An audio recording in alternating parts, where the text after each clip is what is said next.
Welcome back to Not a Straight Line with me, Pete Daly-Dickson.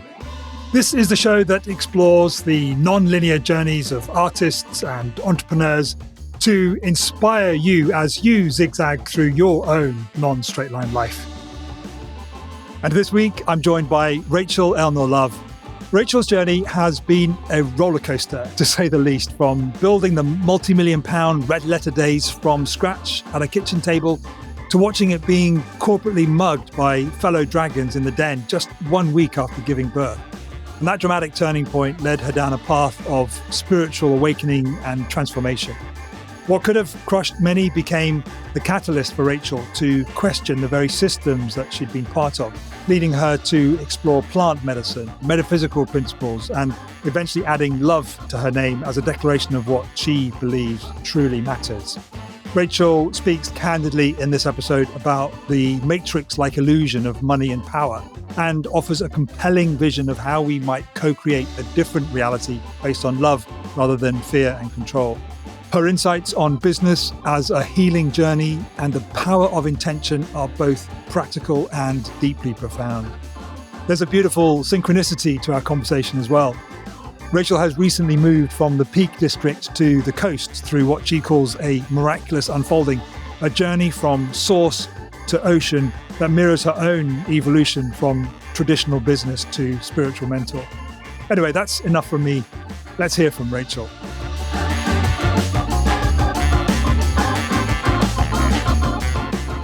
Rachel Elnaugh-LOVE, welcome to the show. Thanks for inviting me, Peter. If the listener has listened to any other episodes, they know that every guest gets the gift of the same question to start the conversation. So you and I, Rachel, we're just going to walk to the top diving board and we're going to jump into the conversation with that first question. Where you told me before I hit record that, oh, that's easy, that I know where that is. So what immediately came to mind when you heard that question? Well, the biggest kind of curveballs, the zag in my life was, I think, losing my first business, Red Letter Days, which I'd kind of grown from nothing, from just this seed of an idea into this multi-million turnover market leading brand. And I really did believe that sort of glory days, halcyon days would kind of last forever. Red Letter Days would last forever, shall we say. And it was like the universe completely pulled the rug out from under my feet. And it took me a long time to come to terms with that and also to heal from that. And I think more importantly, to look back and realize why that had to happen. But it took a long time to get there. Yeah. That's going to be really interesting to explore and unpack in the conversation. How old were you when all that happened? So that was 2005. So I was early 40s, 40, I think, just turned 41. No, hold on a second. 2005, yes, I was 40. So how long had you spent building this company? Well, I started it in 1989 when I was 24, 16 years, literally. And I think the thing is, when you start something from scratch, it really is like a baby. And you're very attached to your business emotionally. And so it was a very big, loss for me to lose that. And also in the way that I lost it, because I really experienced the dark side, the shadow side of business, which I now realize is a program and it's systematic, because entrepreneurs are just commodities to that big business world. And so they systematically harvest them. I didn't realize that at the time, but it's all become clear to me now. Again, already you're laying breadcrumbs for me for the conversation to be able to kind of come back to and explore. But if it's all right with you, I'd like to go back to much earlier time. So the young Rachel growing up, where was that? Well, just on that, actually, something I've not done is I usually ask the guest to orient us, me and the listener, geographically, where you are in the world right now. Well, I've just been transported from source, because I was in the Peak District at the source of the water, drinking the Buxton water, living in Bakewell. And I now, through a miraculous unfolding, have been washed up by the sea. But I'm not actually I haven't gone public on my exact location. So only a handful of people know exactly which sea and where by the sea. But it did feel very magical to be taken from source to the ocean. So you're by the coast somewhere on the UK coastline? Yes, correct. That's fairly wide parameters there, really, for location. But envy you by the ocean. So let's go back to that young Rachel growing up. Was that in Bakewell? Was that where you were born and brought up? No, so I was born in Chelmsford in Essex, and I grew up above my father's shop and business. So he ran an electrical shop, like a big double-fronted shop that sold toasters and batteries and light bulbs. But there was also a kind of contracting side. So he'd have a whole team of men who would go out and rewire people's houses. And there was a workshop. So this was the days where if your kettle broke down, you'd take it in and get a new element put in and just throw it in the bin and go and get another Chinese cheap one. And so there was a whole workshop. So I spent most of or a big proportion of my childhood downstairs in my dad's shop, helping out, counting the money, being the cashier. And I used to do a little Christmas gift stall every year where I'd make crackers and gift tags. So I was only like 8 or 9 and sell little trinkets for Christmas gifts. So it was a really great training in business and being around my father, because everyone loved him and people would make a pilgrimage to his shop because he knew everything about everything electrical, and his service was not conditional on making a sale, so he was so generous. He had that generosity of spirit, just helping people. And of course, it just attracted so many customers. And it was a great example for me growing up. So it's kind of like business was in my blood. Absolutely. Did you have any siblings? I've got 4 brothers, actually. So 3 older brothers and 1 younger brother. And now I have 5 sons. So I also grew up with a lot of masculine energy. And I think that was also a good training for business, because when I went into business, don't mess with me, because I'm not a helpless female. I had a training in sort of how to fight when I was growing up. So I think I actually really enjoy men and masculine company, maybe more so than female, actually, because I'm just around so much masculine energy. Yeah. So it's obviously you brought up, and just by osmosis more than anything, kind of in that sort of entrepreneurial environment. But do you remember what lit young Rachel up at school or outside of school? What really floated your boat, so to speak? Oh, my goodness. I mean, actually, when I was a teenager, I was really into musical theatre, and we were talking about the Love Cirque du Soleil in Las Vegas before we started. I just love musical theatre, and I was part of an amateur dramatic group, and really into esoteric things like tarot and astrology. But then I didn't get into university, and I started working, and I just got the taste for money, actually. I just loved being productive and working and earning money and getting on the career ladder. And I very quickly worked my way up from office junior, filing and making coffee, to just completely saying yes to everything, taking my tax exams. And I ended up in the city at age 21, working for Arthur Andersen with these incredible clients like Sir Terence Conran and Anna Vinton of the Reject Shop. And in the 80s, when everything was exploding and entrepreneurship was everyone was being encouraged to go into business. And it was just so inspiring. And I was now in London, and I just was, it was very seductive. And I thought, I have to do business myself. And so when I was 24, that's when I left that world of the city and accountancy, and I started out on my own. Yeah. So you said you didn't get into university because you didn't want to go, or what? Oh yeah, I wanted to do history of art, and I applied to 5 universities, and they all rejected me. This was in the time when it was the Thatcher era, where science and maths and all those subjects were getting lots of funding, but anything that she considered to be fluffy and not relevant was, there were very few places. And I just got completely rejected. And I think that the universe, you can have a desire. I think you talked about this in your podcast, that these zigzags where you really want to do something, and the universe just completely blocks your way because there's a far better path that it wants to take you on. But you don't quite realize it at that point. No. So you can be shaking your fist at the universe when, in fact, it's doing you a favor. Yeah. One of my earliest guests on the show, a wonderful man, beautiful human, Australian guy called Ed Dale. He said that one of the things that he's realized and learned is that life is the zag. There's no point kind of going, my life's changed direction. It's like, that is your life, and kind of look for the purpose and the point of where you are, not where you want to be. Well, this was a great piece of advice to me from Simon Woodruff, my fellow dragon, who was the Yo Sushi guy. Because I was really struggling with my red letter days journey. And he just said, Rachel, if everything's a struggle, stop swimming and see where the current takes you. And I always remembered that advice. It's such brilliant advice, because I do feel that we've been taught to push and like it's got to be hard work, whereas actually there's tremendous power in just going with the flow, saying yes, showing up, visioning, setting strong intentions, and just seeing where that takes you without resistance, And life then becomes actually really magical, in my experience.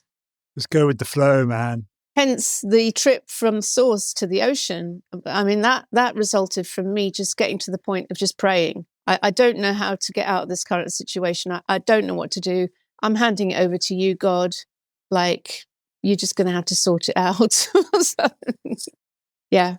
Is that God in the Christian sense, or is that God as in some other sense, kind of? Well, I do actually pray a lot to Jesus, but it is in much more in the sense of a sacred geometry, which is hence my backdrop here. I'm a great believer that God is love, and love is a perfect sacred geometry. And I do believe that Christ, the Christ, was such a perfect sacred geometry that in his presence, all was healed, because everything snapped to the grid, because his light and his love was so strong that it just, illness and even death couldn't be in his presence. And yeah, so I think there's great teachings, but I'm not particularly religious, but I am deeply spiritual. I've done a lot of plant medicine work and journey beyond the veil. So I'm very open to all facets of that kind of religious diamond, because they all lead to this teaching that at the heart of everything is love. Yeah. Hence why I added it to my name. Well, if you hadn't said it, I would have commented that presumably it's so important to you that you added it to your name. Well, there's a bit of a story to that as well. Don't know if you want me to go there now or later. I want you to go anywhere you want to go, Rachel. That's what these conversations are about. Okay. Well, the story behind my adding love to my name was that when all of the COVID, I will call it nonsense, hit in 2020, and I was just increasingly outraged, I spoke out about what was going on and did a video called Rachel Speaks Out, which went viral, got like 250,000 views, and then was banned by both YouTube and Facebook, as I call it. And then I thought, I must be onto something here, otherwise they wouldn't be trying to silence me. And so I made it my business to start really investigating this whole Great Reset, Klaus Schwab and all that. And it kind of, to cut a long story short, led me into getting involved in politics, not thinking that I would win, but as a way to challenge the system and to kind of throw a spanner in the works. So we tried to, it wasn't me actually that came up with the word love, but it was Dr. Lynn Irvin, who was our leader. And we were trying to think of a name for this political party, like the People's Party or the Freedom Party or something. And she said, well, what about an acronym? What about liberation, opportunity, vitality, empowerment? And I instantly got love. And I'm like, that's brilliant. So we tried to register this party, and the Electoral Commission stopped us at every turn, and we reapplied. It was so much red tape. And after 6 attempts to try to get them to accept our registration, we asked the members and said, should we persevere or should we just forget it and dump the system? So everyone, just 94% of our members, not that we had many, but like the overwhelming opinion was dump the system. And so we stood as independents in the end. So to get love on the ballot paper, I actually changed my name. And I said, well, if you're not going to let me put love on the ballot paper, because the system does not like love, does not like that word. It's very satanic. Does not, like love. Oh, no, we're going to dissolve and die. So there was a lot of resistance to me, even putting love, because the first time I stood, I said commonly known as Rachel Elnaugh-LOVE, because I'd already started using love in my name and I could prove it. And then I got police officers knocking on my door saying, you've committed electoral fraud because you've put love on the end of your name. And it was just shocking the extent to which the authorities in the system were trying to prevent, So that's the story. But I stood for election 3 times and realised it was draining on every level, financially, emotionally, physically, to the point where I'm done. I know categorically we, the people, are not going to change the world through the system, the political system. We have to co-create an alternative future storyline. And that's what I'm committed to doing. And I suspect you are too. Yeah. Do you think that's why John Lennon sang "Love Is All You Need"? This is one thing you realize when you journey beyond the veil, beyond the false matrix of the labyrinth, beyond when you burst through, it is just literally pure love. It's like 1,000,000 volts of pure sacred geometry, diamond energy of just pure bliss. And when you've experienced that, and then you come back into the false matrix labyrinth of duality, reality, should we call it? Surreality. It's a delusion of reality that actually does not exist. It's Maya, as an illusion, as the ancients called it. So you realize the fakery of it and how a lot of it is created through fear. So you can be in 2 states: the expansion of love or the contraction of fear. And the system tries to create contraction of fear to control you, like whether you're at school being told off for not doing your homework, or the police arriving at your door. You can't put love on the election paper, And so you start to realize the game that you're caught, that we're embroiled in. And so I think there's so many of us who've sort of seen the light and are wanting to create that heaven on earth. We're wanting to co-create a much more beautiful world for all beings, not just the 1% who managed to get all the money, You mentioned earlier something which I know certainly 5 years ago, in the middle of the so-called pandemic, it evidently was, because you had your video taken down. But what you described as the COVID nonsense, I think now is becoming far more accepted by even people who only get their information from established legacy mass media channels. So what did you see at the time that made you record that video and for you to describe it now as COVID nonsense? Well, just little things. And I think, it's just like little things that had made me question. A friend of mine sent me the SAGE committee. I don't know if you remember the SAGE committee, which I forget what it stands for. Scientific, was it the scientific advisors, wasn't it? Advisory group on emergencies or something like that. Yeah. And it was basically, it was a notes of meeting, which was about behavioral psychology on how to create maximum fear in the population so that the government would get people to do what they wanted. And I said to her, this has to be a fake. This can't be real. Like, they're not really doing this. She said, it's real, Rachel. And so that was one thing. So one little, chink in the dam. And then I started to see all the nonsense that they were forcing on small businesses. And as a small business mentor, I could see the devastation that was being caused to cafes and restaurants with having to have tables 2 meters apart, and shops with these screens and everyone saying, gel your hands, and wearing masks, and having to stand, all those arrows. Oh, you can't walk. Oh, you're walking down the wrong way in an aisle down the street. No, go the other way. And it was absolute nonsense. And I when I look back, I really believe it was a social experiment to see how much they could get away with. Actually, I think that's what the true nature of how far they could command control the people before the breaking point. So, of course, people like me are starting to speak out. Don't know if you've heard about Matthias Desmet and mass formation psychosis. It only takes one person to question, and then everyone else. And that was the reaction I got to that video. So many people saying, oh my God, you're saying exactly what I'm feeling and thinking. And it's such a relief that someone else is saying what I'm feeling and thinking. It only takes one person to break the spell. And literally, people still come up to me to this day and say, thank you for that video. It was what broke the spell. And that's why people like me are dangerous. And that's why the political system does not want truth speakers. It does not want people talking about love, and definitely does not want people doing plant medicine and opening to like seeing beyond the veil and seeing the false matrix for the metaphysical machine of command control that it is. So yeah. That's fascinating. And I definitely want to come back. There's some more breadcrumbs which we'll explore.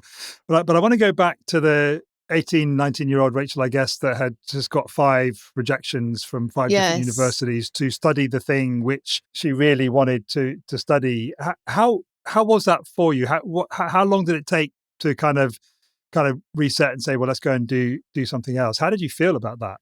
Oh, well, there's a bit more to that, to the story, because I got all those 5 rejections and I thought, well, I'll apply for careers like in management training. And so I must have sent off about 300 applications. I mean, it was just insane. I was applying to everything and anything, and I just got rejection after. Like what? Give me some examples. Oh, just like, I don't know, Boots management training program, or, NatWest Bank training program, and like just, lots of different opportunities. And it just got to and I had so many rejection letters. I could have kind of wallpapered my room with them.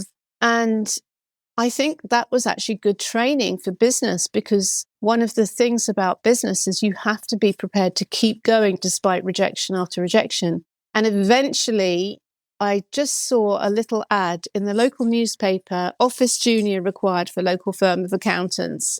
And I'd done an economics A-level, and I'd done a project about my father's business, but my coursework. So I went to this interview for the office junior, and I took this project and I said, yeah, I grew up above my dad's business, and here I'd done an A-level, and here's a project I did on my dad's business, and that's what got me the job.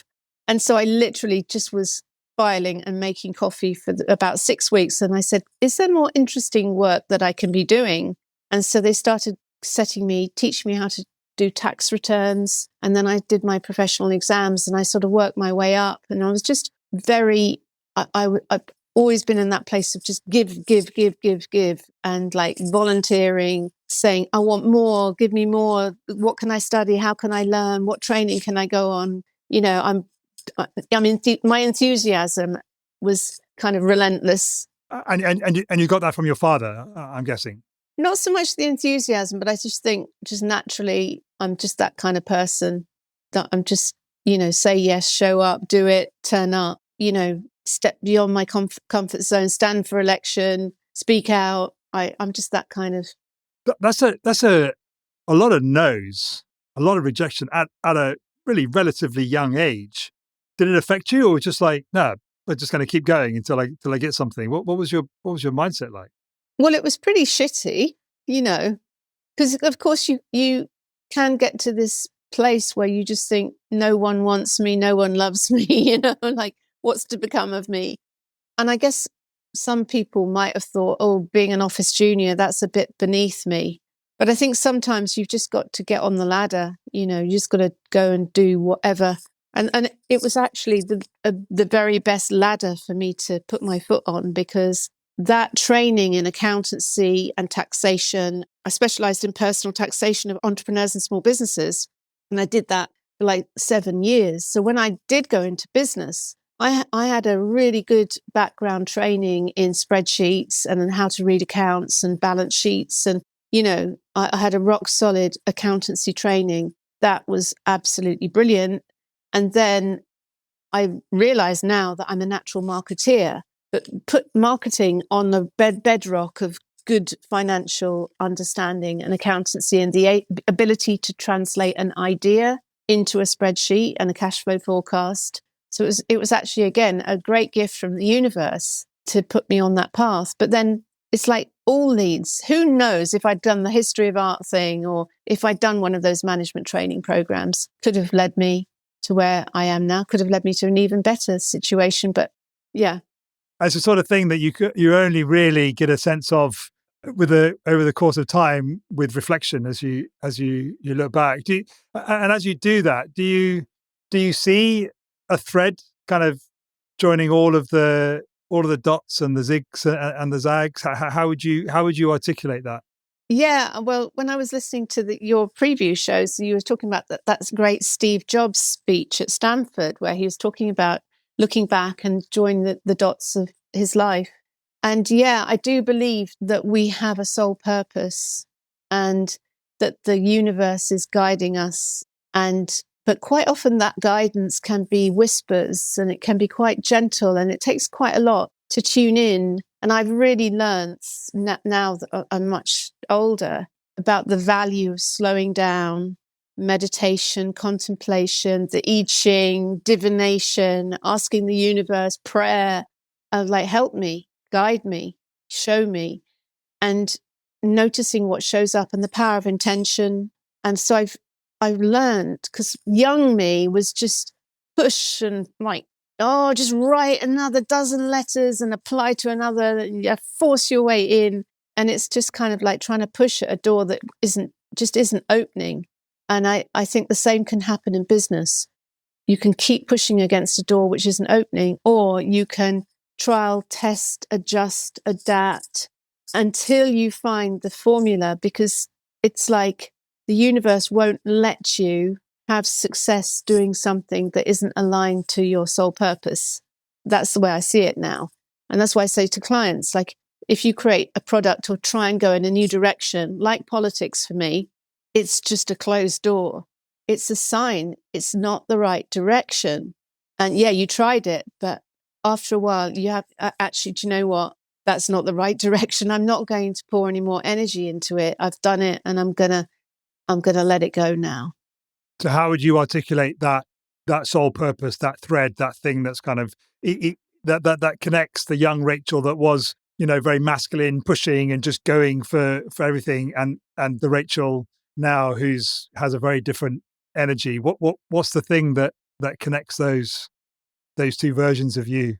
Well, I mean, the fact that I was born into a business family and, grew up around business, that trajectory of being in business. But I see, as I've lived my life and I'm 60 years old now, and also being part of Dragon's Den, which was attempting to create an archetype which doesn't actually exist. That Dragon's Den archetype of ruthless people in a warehouse somewhere with piles of money, it wasn't the truth of what was filmed. And I learned, oh my God, that the manipulation of Dragon's Den was a real eye-opener, because 95% ended up on the cutting room floor in favor of the 5% that they decided to keep in. So all of the helpful advice and the support and the kind words were cut in favor of the kind of irritated comment, like, that you might make on an off moment. Thank you. That's our bit that we're going to take from a whole day's filming. Because that's good telly, isn't it? That's good telly. Well, bit of drama. Exactly. But also, I do believe, call me a conspiracy theorist, but I do believe that there was an intention by the BBC to create an archetype. And I think the same thing has happened with The Apprentice. And I think that that Trump is an archetype, just look at I don't know how political you want to get on this, Peter, but just look at how Elon Musk is suddenly being featured on the BBC. The world's richest man says that Keir Starmer is a da-da-da, and that the US needs to liberate the UK from a tyrannical government. So they're creating this idea that the people with money should have the most power. That if you've got money, if you're the world's richest man, you've got more of a say than someone who hasn't got money. So they're reinforcing the idea that money is everything. It's the be all and end all. They've even managed to install, as president of the United States, a rich businessman and now all of his cronies around him. So there's something going on here, because the whole money system is an illusion in truth. You know, like when you go to Las Vegas and you see all these casinos like Caesar's Palace and like thousands of rooms, and like, where did they get all the money for that? And where's all the, you know, it's kind of, when you look at Las Vegas through those eyes and you see that it's the pinnacle of that consumer, all you can do in Las Vegas is consume, and it's so expensive. And it's just all about money, and it's very, very satanic. And there's no life there. If you sit by the pool, it's like, this is really strange. There's something missing. And then you realize there's no birds because there's no insects. There's no lizards. It's all been sprayed and poisoned. It's completely sterile. And it is like there is no life. Now, for me, someone who spends a lot of time in nature, done a lot of shamanic work, like with the shamans in Peru, living in the Peak District, now living by the sea, I've become very attuned to being in nature. I love, and it's so good for our nervous system to spend time in nature. Even things like that breath that you did at the beginning, so important because we forget to breathe, you know, so important just to stop and breathe. I think most of us live in a constant state of oxygen starvation, I think. Completely, and nervous system activation. And so when I trained for 4 years in trauma healing. And so I was interested about your ADHD discussions on your pilot, that this nervous system activation, this trauma is inbuilt into the system. And most people spend their entire life incredibly activated. And that's why there's so much addiction, because you get to a point where you just like want to reach for something soothing, whether it's a piece of cake or a glass of wine, you know, or a cigarette or something, just to soothe your nervous system, because life is so activating, and deliberately so. And particularly if you live in the city, it's like jangling. It's very unhealthy. And then we wonder why everyone is so ill, and our children, and everyone's suicidal. You know, we don't have a healthy society. I could go on a lot about this. I'm so passionate about all these things. Well, we don't. You only need to open your eyes a little bit, and I totally understand that it's not a healthy society, and it's not going to change from the powers that be that are already there, that have created that system and that society in the first place.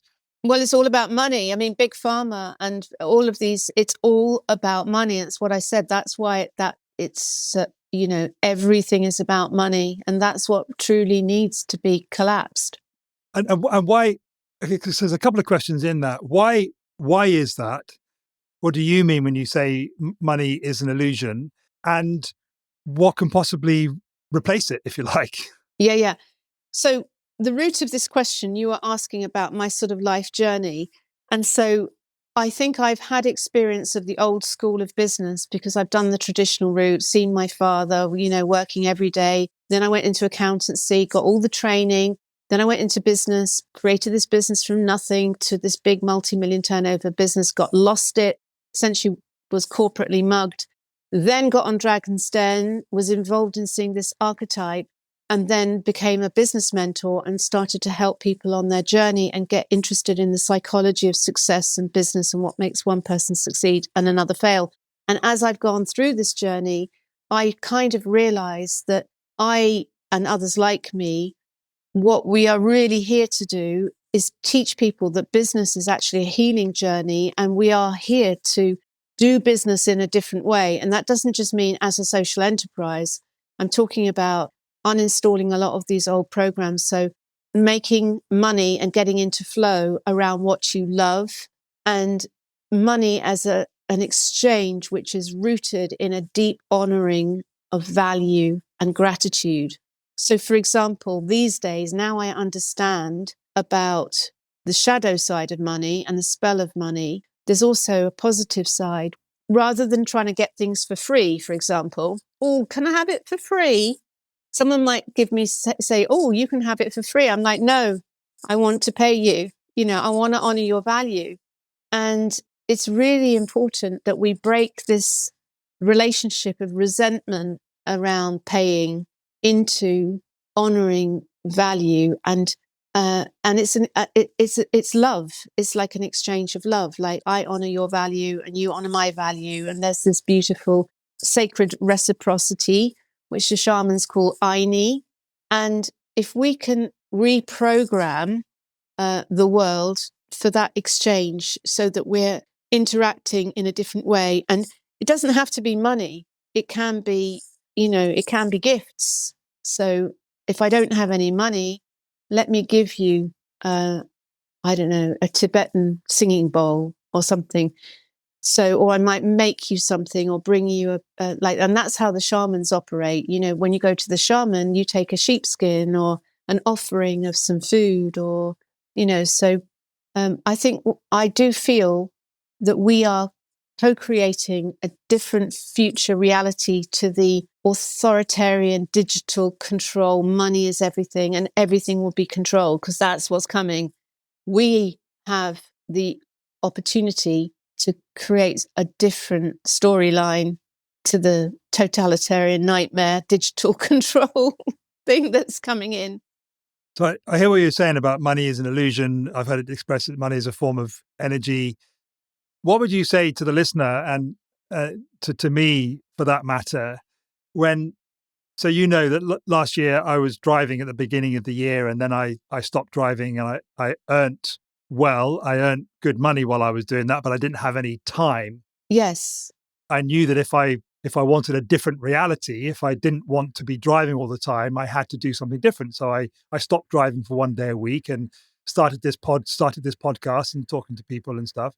The implication of that is that the last half of last year, I didn't earn anywhere near what I earned in the first half of last year. Yes. So really quite financially tight, and, credit card bills, which previously were being paid okay, they're not stacking up, but it's like it's adding to the pressure, and I feel the sense of it. So in that regard, it doesn't seem like an illusion, because I'm getting letters from, and the listener may be able to relate to this as well. So yes, I relate to it too. We're trapped in the matrix, and the matrix has trapped us with money. So how do we get out of it? So when I say money is an illusion, if you are in with the 1% who control the money, the banks, the banking elite, or you run a big corporation, or you're part of that system, like you want to build a casino in Las Vegas, for example, and the people who have the right to issue the money out of thin air, you can manifest your $10 million or $100 million to build your casino. So they just create the numbers on the screen. The money doesn't exist, right? So if you look at the amount of debt in the world, it's like trillions and trillions of dollars or whatever, huge amounts of debt that can never actually be repaid. That's why when I say money is an illusion, none of it actually truly exists. It's just been made up. It's been made up out of thin air. Now, and this is somebody who's like trained in accounting and has run a multi-million-pound business. This is you that's speaking. This isn't like some kind of wacky kind of conspiracy theorist. This is like someone with boots on the ground. Yeah. So money has been used as a form of control, because that big corporate structure, it requires people to be compliant. So if you think of the Industrial Revolution, let's strip it right back to the Industrial Revolution. Before the first Industrial Revolution, which was kind of 1779 with the first mills in the UK, they had to basically take people out of the farms and into the mills and the factories, and they had to they were creating a machine, and they were saying, oh, you'll make far more money if you go into the machine and be part of this thing, and we'll give your children schooling, and we'll give you a house if you work in the mill, the dark satanic mills, Then the second industrial revolution brought the railways, so you could get on the train and you could go to the city to work in the mill and make your money and then go home to the family. And it all seemed like a good idea, didn't it? But of course, now we're at this sort of fourth industrial revolution of this technology, where now with facial recognition and cameras and eventually AI robots and policing, literally they can control everything. So we're caught in a metaphysical machine, and it's made of money and fear.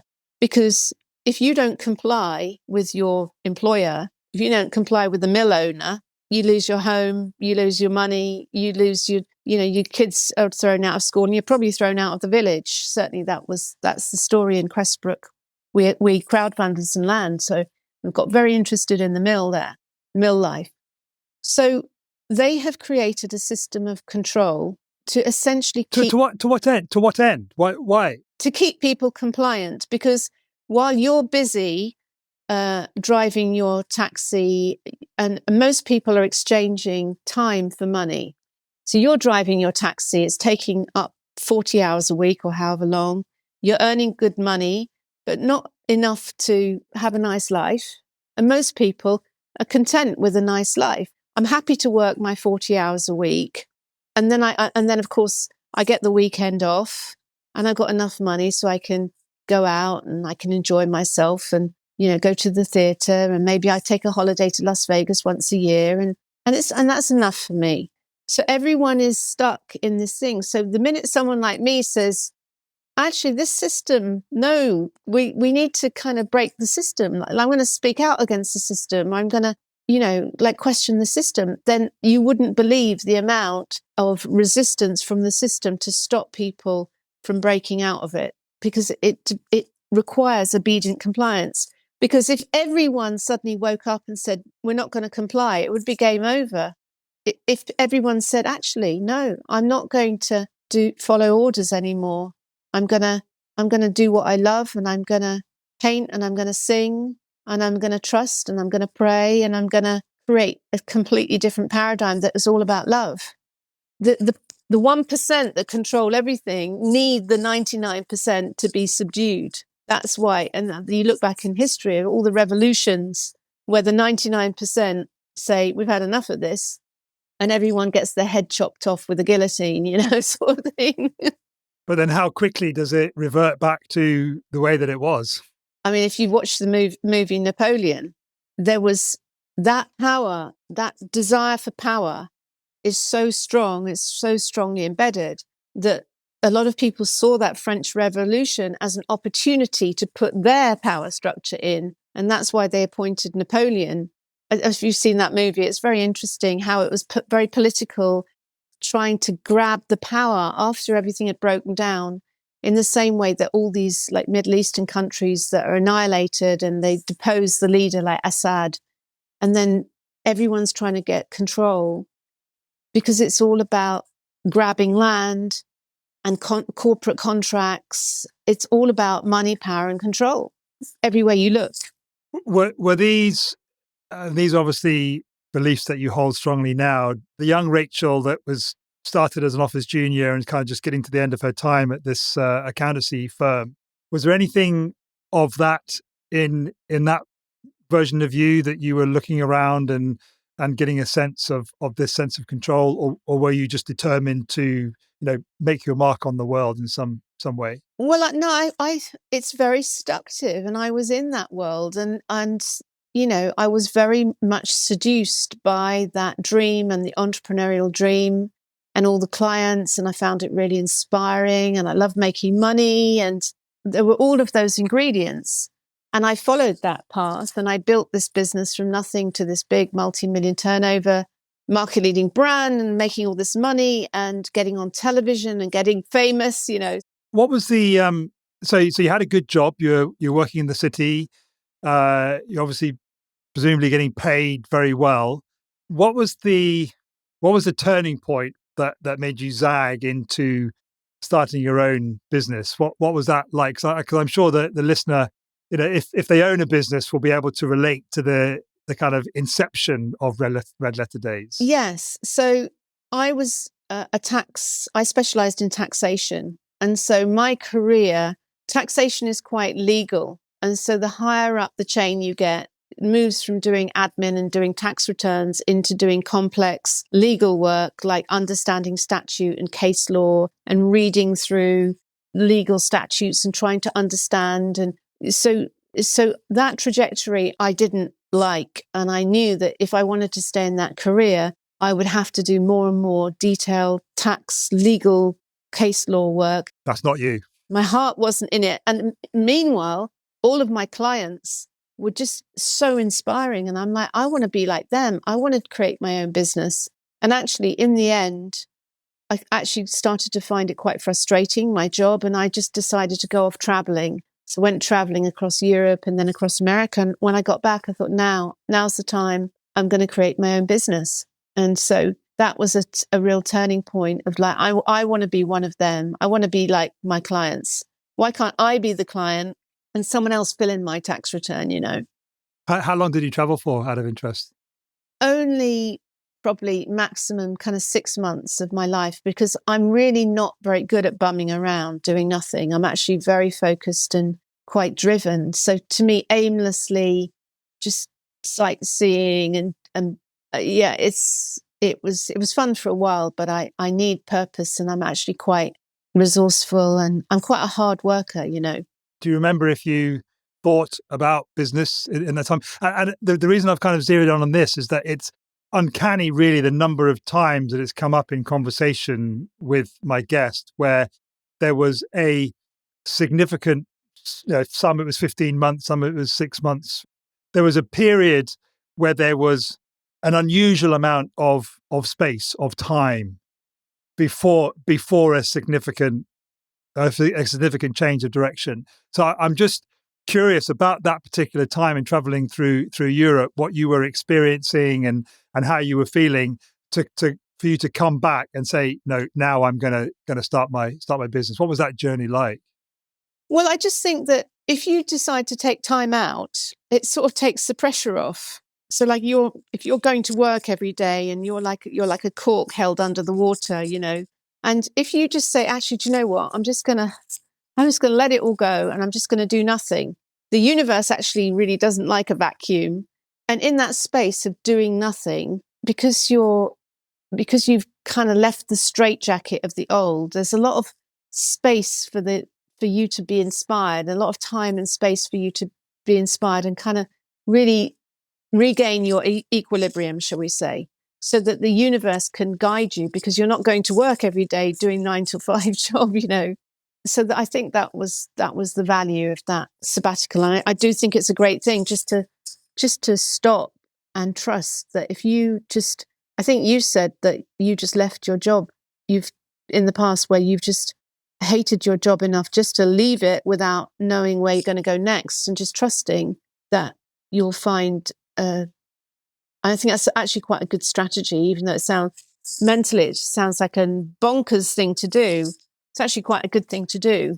Well, it's very anti-matrix, isn't it, really, in a way? Yes. And yes. So freeing ourselves from that program of, oh my God, my life's going to end if I don't have a 9 to 5 job. Because that's what they want. That's where we've been programmed. Like, you'll never be successful unless you work hard. You need to get a good job. You need to get good grades. You need to get a good degree. These programs are very strong. And there is also a program, you'll never make money doing what you love. Money doesn't grow on trees. All these programs are very strong, but they're not true. And it takes quite a lot of unplugging. And I think uninstalling these programs is really important. Yeah. Mm. In a way, it seems to me that Red Letter Days was born out of the same kind of energy that you now have a much greater awareness of. It's almost like it was accidental then, this creating space and just going with the flow, which has taken you a lifetime to not reconcile, but kind of fully appreciate. Would that be fair? Well, I think the whole Red Letter Days business was a great gift to myself, actually, because whatever your business is about, you're going to be living and breathing it and spending your whole life doing it. So the fact that I had created this experiences company, which was all about giving people great experiences. And so that was our entire mission, is to create memories that would last forever, to make people's dreams come true and to give them special days. So red letter days is actually quite a religious concept, because a red letter day is a day on the calendar, which is a saint's day. So it's a sacred day. So this whole business was all around just creating the most amazing experiences. And I think to do that as your job, that's your job, is to create incredible experiences, even better experiences. What's the best experience I can create? And then, of course, being invited to go and, oh, come on the hot air balloon. Oh, come on the Orient Express and, go to Venice and see if you like it, or come and stay at our spa. So I created an amazing life through that. And it was actually really beautiful. Where did that idea come from? Had you seen it? Had you seen it anywhere else? Or was it one of these things that kind of just downloaded to you and you knew what had to be done? Well, there are a couple of things. First of all, my dad was very difficult to buy for because he had everything, and he had a passion for cricket. And so I bought him tickets to see England play Lords. We were going to take him, but they don't issue the tickets until a couple of weeks before the match. So I had to kind of find a way to give him that gift without physically having the tickets. So I created this box of clues, like a cricket ball and a pot of curry powder and then some English mustard. It was just like clues, And then when I got back from America after being traveling, I just got a part-time job, just doing freelancing accountancy just to get some money flowing. And in this job, there was this client that I was called to work on called Scrooge and Marley. And it was a strange little experience gift card company where you've ever seen like a card with you send a voucher off or something. And it was really badly executed with sort of dark brown cards. And it just was really badly executed, and it wasn't making any money.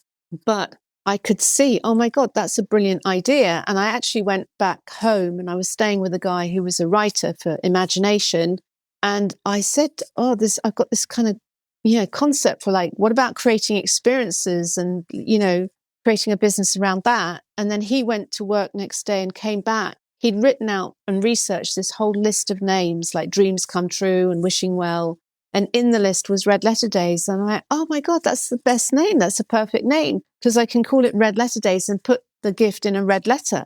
So the red letter became this sort of Tiffany box of our industry. And so a lot of synchronicity.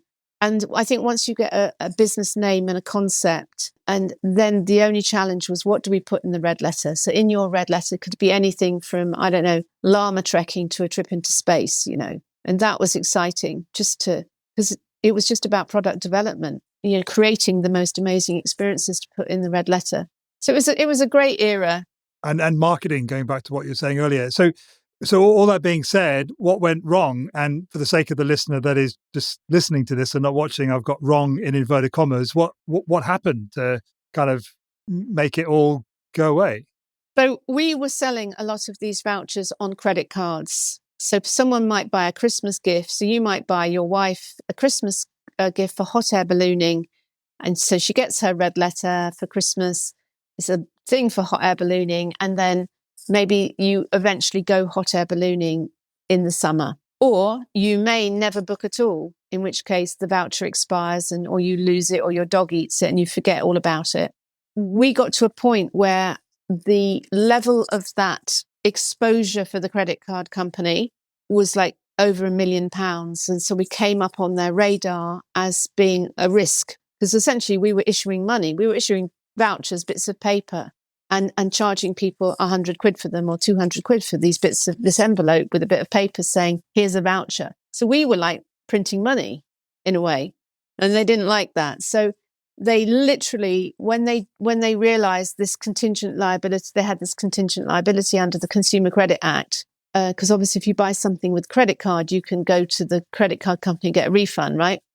So literally they bonded our credit takings overnight, and they said you can only have the money when the person's flown in the hot air balloon or the voucher's expired, and only then can you have the money. So from a cash flow perspective, instead of getting the money in December when it was bought, having done all the marketing and the production and the staff and the sales and the envelope and the postage and paying the VAT, we didn't actually get the money for the credit card taking until 6 to 9 months down the line. So it blew a 9-month hole in our cash flow, and they bonded our cash flow basically. So and eventually they forced us into administration. And at the time we were forced into administration by our bank, we actually had 3.3 million cash at bank.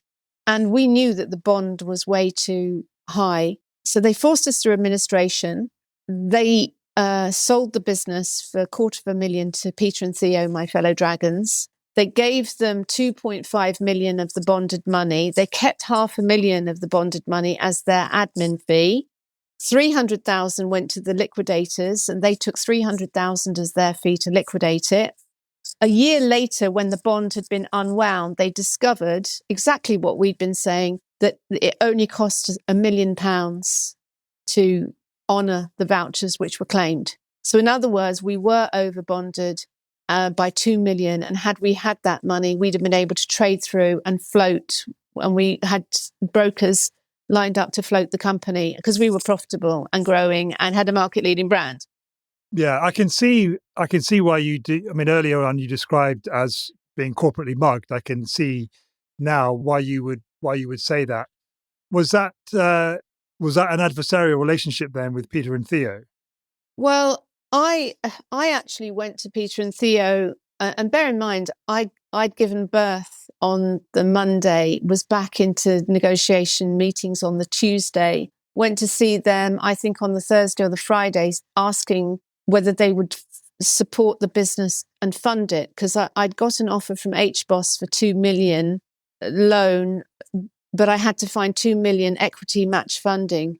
So I went to Peter and Theo and I said, would you put up the 2 million? I can then unlock the HBOS 2 million. That's 4 million. We can collapse the bond because we're fully funded, and then we can float and we will all be quids in, right?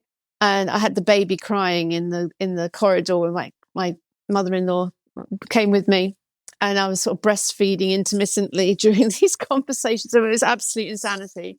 But of course, they, being, I guess, greedy, I think is a good word, saw an opportunity rather than to put up 2 million, just to let it go into administration and pick it out for peanuts. But of course, it took them 10 years to trade out because they couldn't wipe the debt, because to honour the vouchers, they had to pay off all the suppliers, because there was a finite number of suppliers who were offering motor racing and hot air ballooning. And the entire industry got together and said, we will not supply you unless you pay us. So they couldn't wipe the debt, which they thought they could. They also lost all their retail contracts literally overnight. So their turnover collapsed. And it took them 10 years to trade out and then eventually sell the company on. Whereas had they backed me, within 6 to 9 months, we'd have floated it. They'd have made millions, very quick deal. But, so I learned through that about the ruthless, harsh, nature of the business world. So in that sense, echoing back something you said earlier, that this Dragon's Den is an archetype of something that doesn't exist. But what you're just describing there seems to me to be exactly what's displayed on Dragon's Den. Yes, but you see, there's a big difference between the small business world of entrepreneurs and kind, supportive, co-creative collaborators and the big business world. And that big business world of when you get to the stock exchange and venture capital and you get into that world, it's ruthless, it's heartless, and it's soulless. So I'm not saying that there aren't people who are in that world, but the majority of small business is actually rooted in co-creative collaboration, helping one another, doing joint ventures. So that's why when the whole of the COVID thing broke, and then I started to realize the Great Reset and the World Economic Forum, which is basically all the big corporations are part of this club. It's ruthless, heartless, big business, which isn't interested in people or humanity. It's just interested in making money. So Peter and Theo, at no point, I'm sure, was like, do you know what? She's really suffering. She's got a new baby. Why don't we help her? There was just like, what's in it for me? It was pure, sheer, selfish, ego driven. And that is that world. And there is no humanity, and it is heartless and it's soulless. So I think once you realize that there is this archontic, Wetiko energy, which is running the show, that is actually quite satanic, which is why I kind of mentioned about Las Vegas and casinos. It's actually quite demonic and satanic and ruthless and heartless and soulless. So that's why it's so important for us to bring the heart and the soul back in, to bring love back in, because when you bring love in, the demons are turned to dust, because the whole of that matrix is based on fear and control. And they're using money as a way to create fear and control. But if we create a different paradigm, a different reality where the currency is love and money is exchanged through love, we have a possibility to collapse all of that. And it is happening, and I see it happening. So, yeah, it's a really interesting time. I was going to ask you, actually, what you describe sounds like a utopia to some extent. It certainly sounds more attractive than the dystopia that we're living in at the moment. But the question that came to mind is it possible? Is it happening? You just alluded to the fact that it is. So what are you seeing, and what can we do? What can the listener and I do practically to create this different reality? It sounds a bit kind of woo-woo and like impossible, really, to some extent. Well, it's already happening, is what I would say. I think when you appreciate the metaphysical power of intention, prayer, focus, visioning. So if you've ever done any of that work yourself, like The Secret, Law of Attraction, whatever you focus your energy on, you get more of, and you attract into your life. You must have noticed that, yeah? I'm sure, everyone listening will appreciate that there's a power to that. So what has been created is this system, this false matrix, this almost like a reality show, which is gripping the attention of the people into all of the drama and the war and the Trump and the Musk and who said what and this dystopian future. Whereas if we focused our energy on visioning, speaking to, co-creating a utopian future, then we've created a different storyline. We've created a different reality. And there's more and more people who are actually in that world who are saying, no, I'm not like you. I'm not going to do the driving job and I'm going to follow my heart, and I'm going to do a podcast, and I'm going to talk to people about interesting things, and I'm just going to follow my heart, and I'm going to trust. Would it surprise you to hear that I'm finding a lot of these people on this podcast? Oh, what you're finding a lot of what people? A lot of these people that you were talking about. Who are co-creating an alternative future reality. Yeah. Yes. And we are finding one another. And it doesn't need all 8 billion people to be there. It only needs a critical mass to create a quantum shift in evolution. And that's why we're so dangerous. How many people? Maybe 15%. It's like 100th monkey syndrome, isn't it? What's that? The 100th monkey syndrome is that there were these monkeys across the Pacific Islands. And on one of the islands, they were studying these monkeys, and the monkeys found a different way of cracking open their nuts, and feeding. And once 100 monkeys, they learned from one another this new way of cracking the nut. And the monkeys learned from one another that it was a much better way to crack the nut. So they all started doing it. So once 100 monkeys were doing this new way of cracking the nut, on the other islands, all the monkeys started doing it the same way. So something had happened in the quantum field that the intelligence... Well, even though they're on separate islands. Wow, okay. So there's a quantum field of intelligence where if a certain critical mass do things in a different way, everyone gets it. And it's the same in marketing. If you know anything about marketing, the product adoption curve, if anything new comes in, like, for example, Twitter was new, or, VHS or digital or CDs, for example, or iPhones. It takes the early adopters and innovators to get the iPhones. And most people are like, oh, that's a bit newfangled, it's a bit expensive, or I'm happy with my Nokia. And then it gets to a point where there's enough excitement and critical mass around the innovators and early adopters. And it only needs to be 15% in marketing. that suddenly, boom, everyone wants one and it goes into the mainstream. And now everyone wants an iPhone or a copy of that, like a smartphone, if they can't afford the iPhone, because you get loads of copies coming in. And the same happened with the experiences. Everyone was buying tangible gifts in the 80s. You know, you bought tangible gifts. We started doing experiences. And then suddenly in the 90s, it became the thing to do, to give people experiences, because everyone had so much stuff. So it was the cool thing to do, buy an experience. So we created a shift, a quantum shift in the marketing. And it's the same in the collective consciousness. If enough people are energizing something, it will get to a point where just everyone does it and everyone gets it and the old falls away. Yeah, with what you just said there about Red Letter Days, I was going to make a statement, but I should really ask it as a question. How do you feel now about your journey in starting Red Letter Days from your kitchen table, whether it's proverbial or not, through to kind of having to walk away? How do you feel when you look back on that time? Well, in many ways, it was kind of like a warm-up act, because I feel I'm part of a much bigger shift. I mean, there's a thing called, I forget what it's, there's a kind of business strategy where you basically add value. So something starts as a commodity. So like, for example, coffee beans is its cheapest value is a commodity. You can buy sacks of coffee beans, but then you turn it into a product like Nescafe and suddenly you've added value to it. Now you serve the coffee in a cafe like Starbucks, and now you can charge, £4 a cup for it. And you've created a service around it. And then maybe you can do something experiential around the coffee bean, like a cacao ceremony for cacao.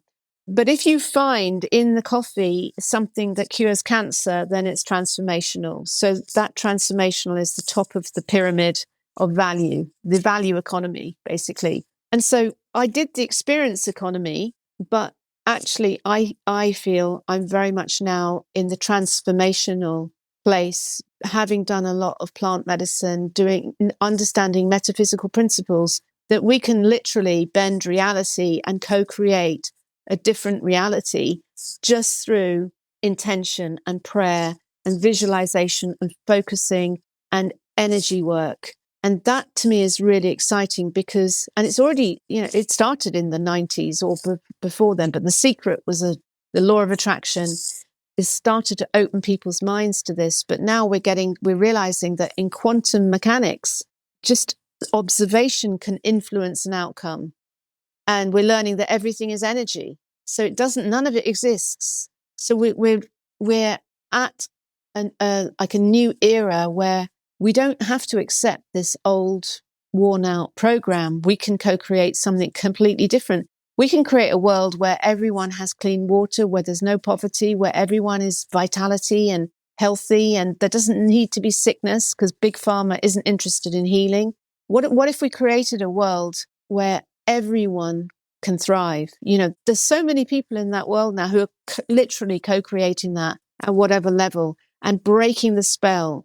Even just you leaving your job and saying, fuck it, I'm going to do this podcast and I'm going to interview interesting people and get these different themes out to the world. That's what I'm going to do. And the universe will support you. People say yes to your invitations and magic will happen. I mean, just look at Joe Rogan and Aubrey Marcus and all of these dudes Joe Rogan is like the most influential media person on the planet, probably. He just talks to people. Exactly. I mean, yeah. How cool is that he is more influential than, I don't know, CNN? You mentioned plant medicine a few times in our conversation. I'm aware of it a little bit. Obviously, I don't know what the listeners' understanding is of it. When you say plant medicine, what do you mean? And what was going on for you in your life that made you, want to experience that for the first time? And what was that part of your journey like? So, firstly, to say that everything in nature is a medicine of some form. So whether it's the food you eat, so eating fruit to make you feel better, or lavender oil to help you sleep, or chamomile tea to calm you, So nature is abundant with gifts. So that's the first thing to say. But we have lost our connection to nature for a variety of reasons. So reconnecting to nature was really important to me. And as a result of all the mentoring I was doing and getting interested in energy work and practical ways to help people on their journey, I created a marketing portal and platform called Source TV. And the intention was to, a bit like a Red Letter Days, rather than having a collection of experiences, I had a collection of transformational teachers and coaches, a one-stop shop for everything to do with therapy and natural healing and all of that stuff. And as I got into that journey, I had some very powerful mentors come through, and they basically said, Rachel, if you're going to run a business called Source, you need to go really deep with your own inner journey. And so you got to walk the talk. Yeah. So I took it on board, and another person said, this is a personal transformation disguised as a business plan, Rachel, So rather than me trying to fix the world, it was like I had to go deeper with my own journey. So I ended up opening to and saying yes and showing up, because a bit like with the Red Letter Days era, where everyone was inviting me to go on hot air ballooning and on the trips on the Orient Express. Now I'm running this business all about transformational coaching and healing, and people are saying, come and do some trauma healing. And I'm like, I don't have any trauma, but come anyway. And then I realized that I'm riddled with childhood trauma, and I didn't even realize it, So I started to say yes and show up. And so I opened to shamanism, first of all, and then I opened to doing plant medicine. Now, these master plant teachers like ayahuasca, peyote, San Pedro, which are cactus plants, they are all part of this indigenous tribal wisdom. So I went to Peru and I worked with the Quechuan people, with the shamans there in the Andes and then later in the jungle, and just started opening to these master plant teachers, which are firstly deeply healing and secondly deeply visionary. So it just opened me to this whole world. So I was facing a lot of my inner demons and shadow and healing at the deepest level, but I was also journeying beyond the veil and having downloads of insight and wisdom. What does that mean, beyond the veil? It's like we talked about Maya, which is the illusion of the false matrix, this world of illusion, because essentially it's all energy. None of it exists. So we're just converting light into perception, and everything's just energy. So some things are slow enough energy to be in material, like this desk here. That's, the energy is slowed down enough to have a material form, but it's still just like loads of, electrons buzzing around. So it's a vibrational universe, and very little matter actually exists. So when you journey beyond the veil, it's almost like leaving the force field of planet Earth and bursting through into space.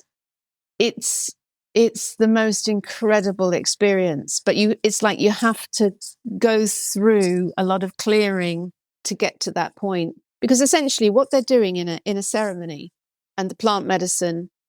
So you take the plant medicine and it's in a ceremonial setting, very important. It's not a drug. And I just want to highlight that, because a lot of people, it's drugs. No, this is pure magic. It's an elixir.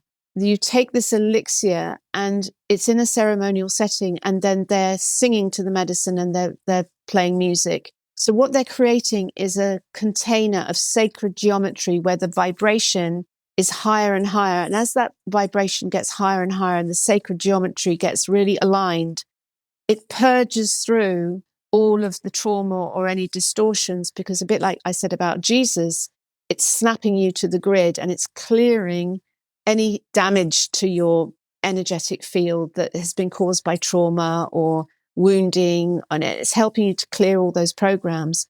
And the energy in the room gets to a certain point where it's like, boom, you burst through the veil and you get into this higher dimension. I guess you might call it a higher dimension. It's almost like you've created you've punctured the hole. You created a torus field of energy, almost like a wormhole, where you can just burst through into a higher dimension where it is just like, whoa, it's like 1,000,000 volts of diamond light energy, of pure bliss love.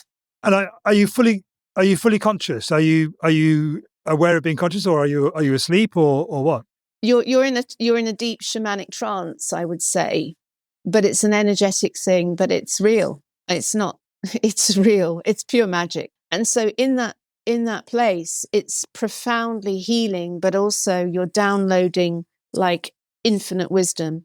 So when you go into a ceremony, you have an intention, and your intention is what guides you through.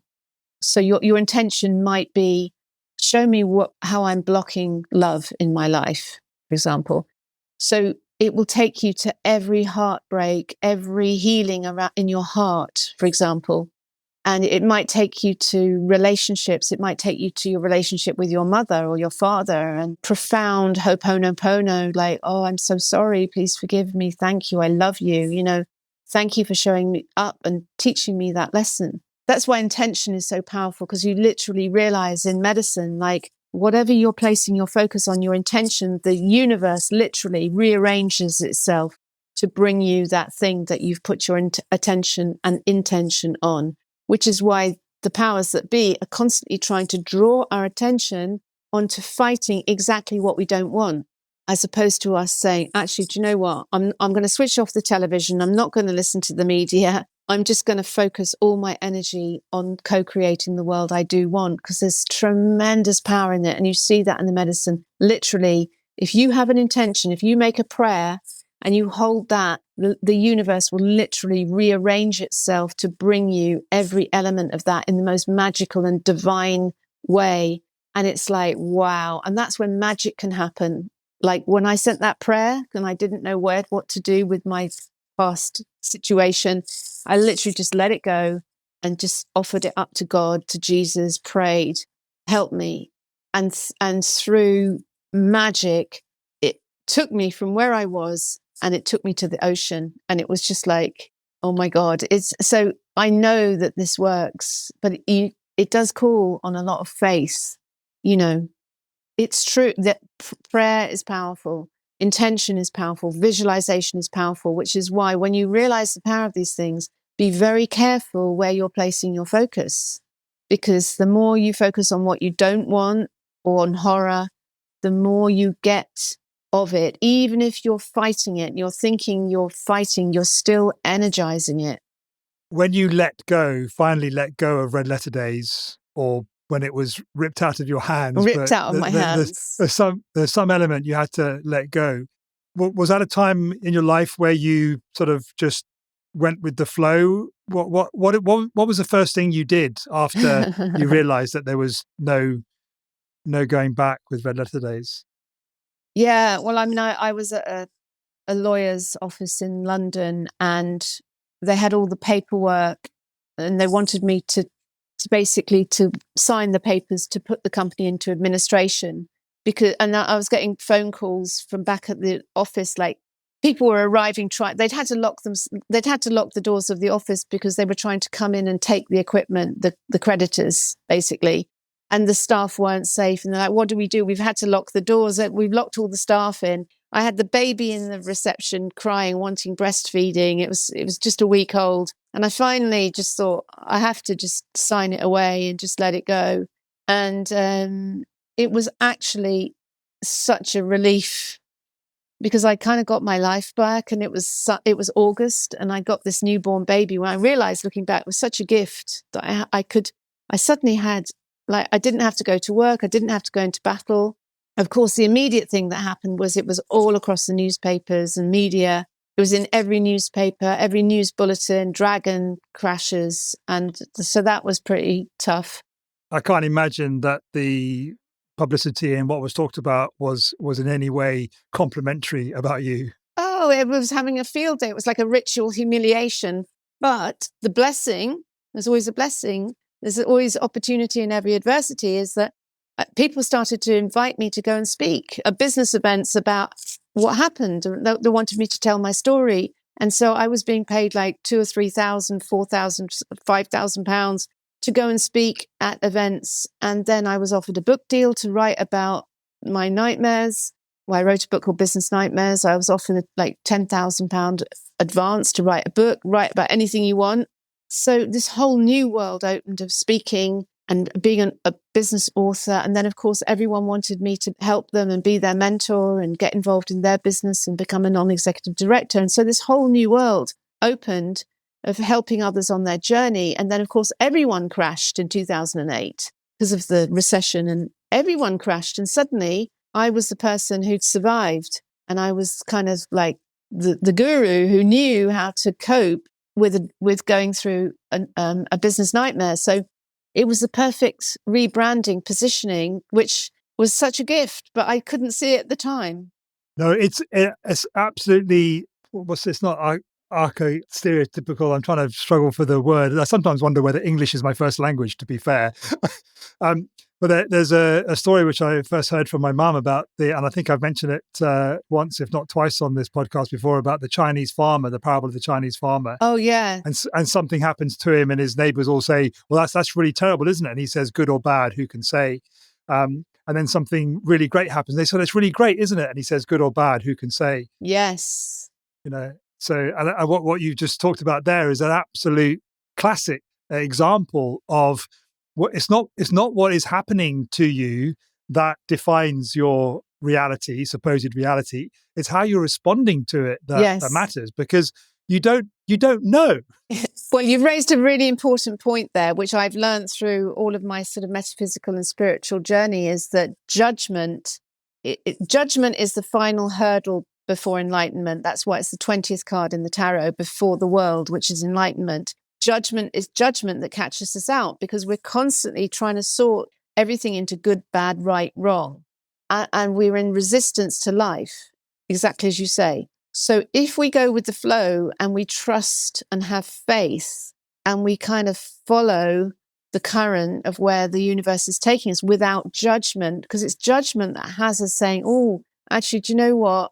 That's a long way to move. No, I think I'm not going to say yes to that. So it's like, say yes, show up, set your intention, and then really notice what starts to show up. Because when you set an intention, when you send out a prayer, the universe will respond, and it responds from a level of intelligence that you could never work out in your left brain little mind, even if you sat and thought about it for 1,000 hours. Infinite intelligence, which can see the whole picture, which knows your soul path, and is almost pulling out the rug, because okay, we need to redirect you because you're going down this path, which is it's not your future. We need to redirect you. So quite often, if you're not listening, if you're not listening to the signs, it will literally pull the rug out from under your feet and you collapse to your knees, like in prayer, help me God, and it will reset you. And so the universe, I deeply believe this is a benevolent universe.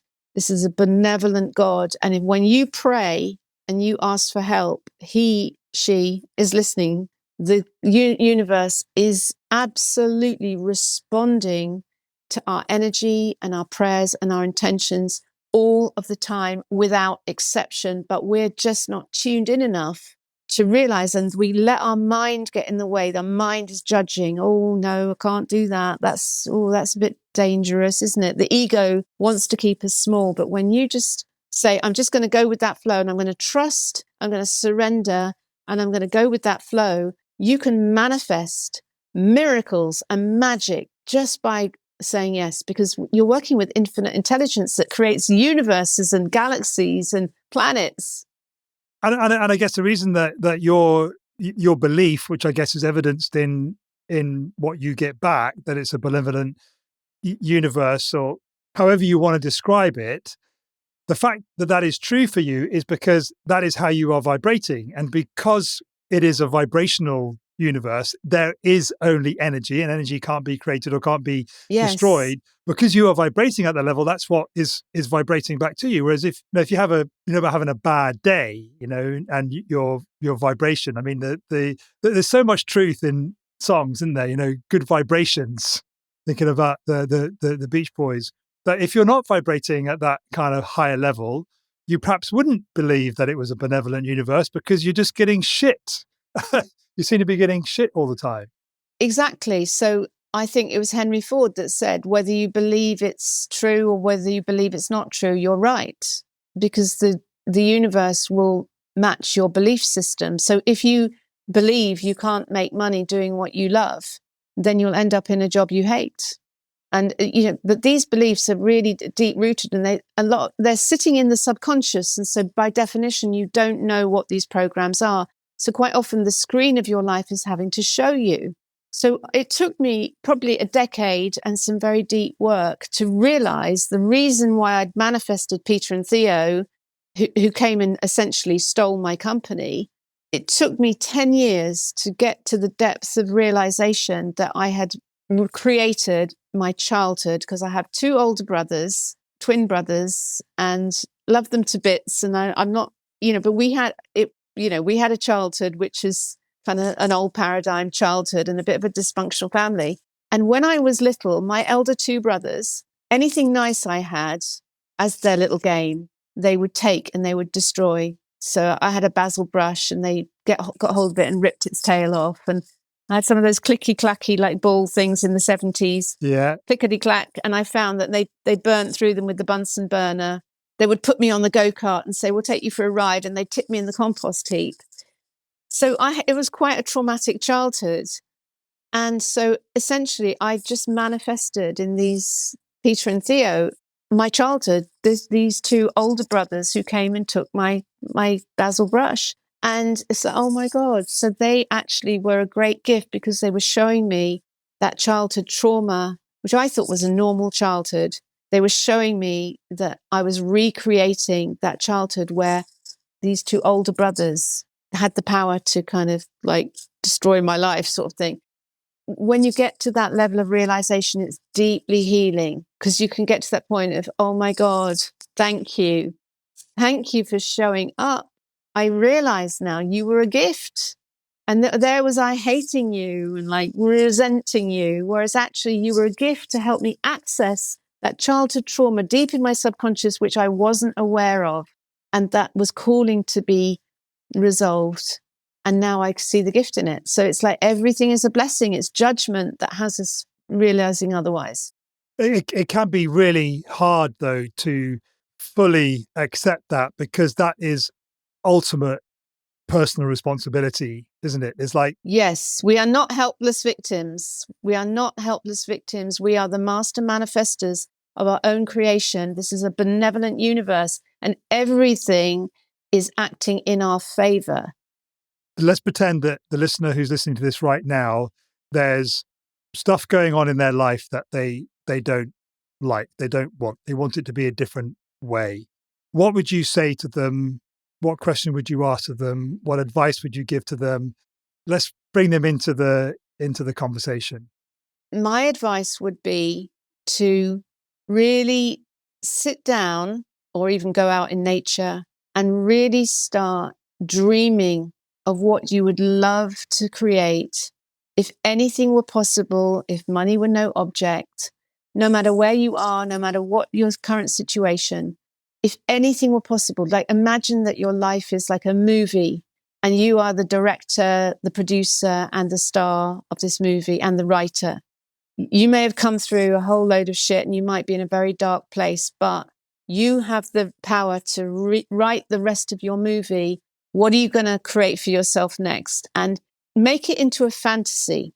Make it into a fantasy. Like anything is possible. What would I create? And start getting really, really juicy into that imagination. I want to say something. I'm like, I can't believe you've just said that, because end of September last year, I don't know whether I saw on LinkedIn or somewhere, into ChatGPT, I just gave, there's about 20 or 30 bullet points of the things that I wanted in my life, how I wanted to be, what I was doing work-wise and where I lived and whatever. So like this great big long list. And then I said to ChatGPT, give me a day in the life. All that information, give me a day in the life of this person. And maybe because of my ADHD or whatever, I don't know, I never looked at it since then. And in my breathwork and visualization session this morning, that work that I had did came to mind. And I went back and reread it. oh my God, this is my life. This is what I want. And since then, I've started working with this amazing audio engineer called Matt Bliss. He's the one that engineers these podcast episodes. So I messaged him on Telegram almost straight away and said, do you reckon it'd be possible that if I narrated this like day in the life, that you could like soundscape it? So let me give you an example, Rachel. So for example, it starts, and this is what I would narrate: the sound of gentle waves and birdsong filters through your tiny house nestled between the beach and the mountains. You wake up naturally, sunlight streaming in through the windows. Your morning begins with a peaceful walk through the forest, your bare feet grounding you as you follow a familiar path.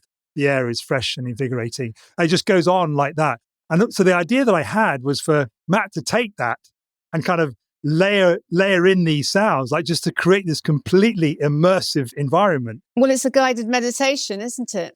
Yeah, but it's for me, it's my own guided meditation of what I want. So hearing your advice is just like, I got it from myself this morning, and Rachel's just told me to do it as well. So damn it, I'm going to do it. And what you just said sounds like my life right now, actually. That is incredible. Yeah, no, it's so powerful. I use, in mentoring, I use visioning and intention and things like vision boards and daydreaming. Visioning is so powerful because most people are struggling in a place of limitation of what they believe is possible. But when you start working with this infinite intelligence and you start saying, okay, I'm going to start daydreaming now, that's when real magic starts to happen. And that's actually how I manifested the whole Dragon's Den TV thing. It really was through just saying, oh, I think I should be on television, And what you've been talking about, this conversation between us is an absolute case in point. I manifested you. At the end of every conversation, I'm going to be asking you the same question in a little bit. I ask every guest, whose non-straight line journey would you like to hear? And I had a guest very early on. They said, Rachel Elnaugh. Oh, that's sweet. Yeah. So then I think that set the intention, and then I got on your mailing list somehow when you were running for election last year, and I thought, I know, I've been getting emails from her, so I'll just reply and ask the question. And I don't know what you thought when you got my request, but it's just like, you said something earlier about just be observant for what shows up and follow the clues, follow the promptings. Yes. Just go with the flow, And that's the thing. That's the judgment that stops us saying, oh no, I don't think that's a good idea. Just say yes and show up and trust that there's an infinite power, way more intelligent than you, that is guiding this, an invisible hand, and that just holding intentions. There's so many stories of that you hear, that people have manifested magic in their life through just having a dream, just having a dream. So just as we're kind of wrapping up this conversation, putting a bow on it, bringing it into land, whichever metaphor you want, where has your flow and your immensely fascinating, interesting non-straight line journey brought you in terms of the work you're doing? You've mentioned small business mentoring a few times. Is that what you're doing now actively? Yeah, so I do a lot of one-to-one mentoring, and I've just launched a program called 90 Days to Transformation. And I've got an amazing group. And so I'm just taking them on this journey, and already magic is happening. And we're only like, I don't know, a couple of weeks in. And so it was a new product that I felt inspired to create. And I have to say, living by the ocean every morning as I walk Kobe, and the sea, and I can feel this expansion in my heart. And I think having a big horizon is really powerful, from a feng shui point of view. If you can actually see a big horizon, there's something really inspirational, and the ocean is incredibly inspiring. So I've noticed like my energy has just step changed, and everything's flowing, literally, creative energy, ideas. I'm planning to create a new online video series, which is essentially the ultimate guide to going into business and getting into flow effortlessly and joyfully. I've got working titles at the moment, but I really want. So many people in business are struggling, and it's hard work, and that's because they're doing it in the old way. And so I really want to share these metaphysical techniques and principles, because it's so powerful. You don't have to struggle. You can really get into just a place of magical manifestation where just incredible things show up. And so that's one of the things that I want to create this year. I want to help with that. I don't know how, but just on that, how can the listener and I help you the most right now? What do you want to put out into the universe? Oh my goodness. Well, if anyone's interested, then maybe book a one-to-one session with me, and just because they're so powerful and effective. It's like 60 to 90 minutes where whatever you're struggling with or whatever you want to manifest, or maybe you have an idea for a business, but you can't quite land it. It's intuitive mentoring where I really tune in and can really help you to get clarity, because once you get that clarity and you're like clarity around like your soul purpose, it's so powerful that I see people just, once you get that clarity, it's like boom, and then they can manifest incredible results. So if that's something that the listener wants to find out more about or take up, how can they get hold of you? It's on my website, rachelelnaugh.com. So there's a mentoring section, and you can read all about me and get links to everything. So yeah. Well, they don't need to read about you because they just listen to the podcast. Yeah. Well, there's my full biography and everything on there, and so it's amazing. The only other question which I ask every guest at the end of the conversation was a couple of things. Firstly, is there any part of your non-straight line journey that we haven't kind of touched on that you think would be particularly inspiring or helpful to the listener? Oh my goodness. I think we've covered a lot of it, actually.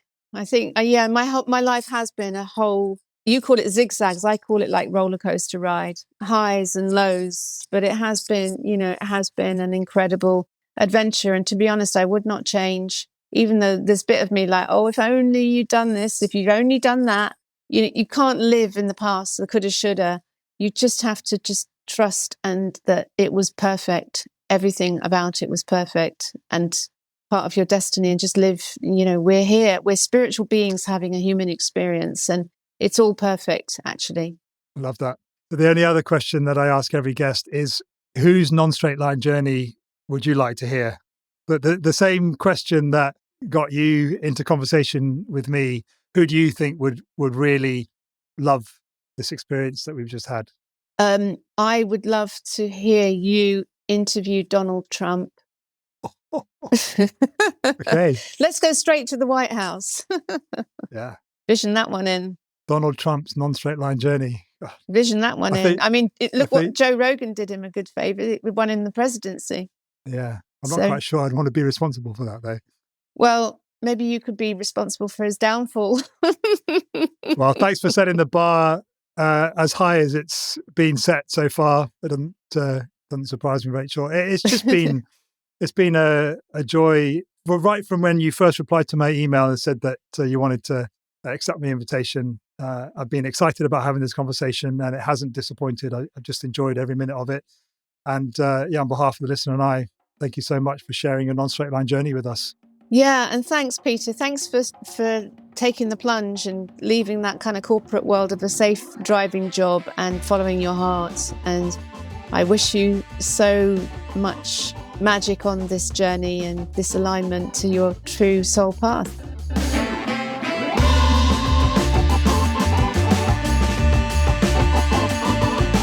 Thanks so much for listening to this week's episode of Not a Straight Line.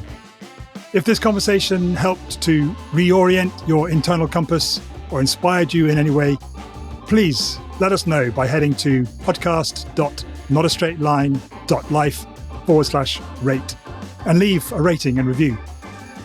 Thanks, as always, to Matthew Bliss of MB Podcast Services for his exquisite engineering of this episode.